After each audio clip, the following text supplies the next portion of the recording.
We have a British pound, US dollar 4-hour chart, and I've just put some distinct features on this one. You see these dark lines here. What I've done is I have noted the figure, and we've got a whole section on this in the course. But you see here, this is 190, 188, 186, 184. These are the figure. And what I've done is I've drawn some horizontal lines on the figure. And I just want to show you here how also on the 4-hour chart we have our levels of resistance that also can become support, resistance becomes support, resistance becomes support, and so forth. And actually in the Pro Traders Club, when 190 was being tested, I called for a major short here. And I might even put that clip in this course, but 190 the figure, bounced, it retested, and you'll see here, as I just want you to study this. Even though this is a 4-hour chart, I still want you to study it, where price is relative to the figure on here.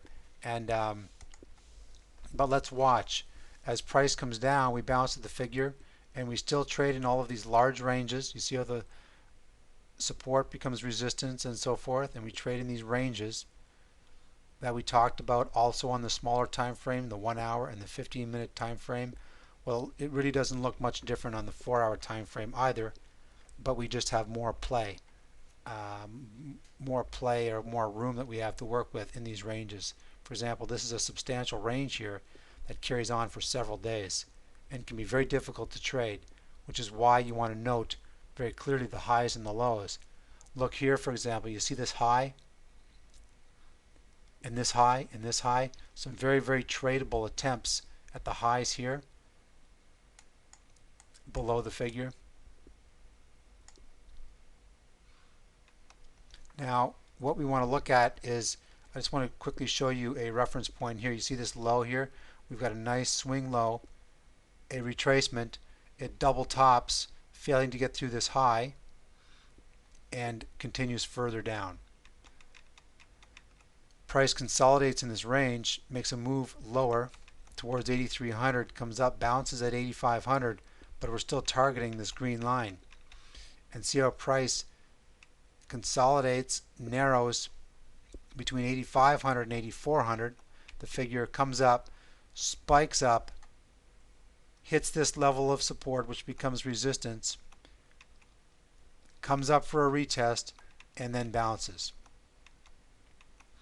And when you see price come up for a retest like this, these are the areas at which you can look for a tradable bounce. It may bounce and then continue upwards, but at least you can still make a trade on a bounce. What you want to look for is, you see this price level right here, 85.44 or 50-ish area, and you see 8,500 here. Look for the price to bounce back to 8,500 before making its next leg up if it's bullish. Otherwise, if it continues short, if it goes through 8,500 and continues to trade below 8,500, then you've got yourself a nice position trade.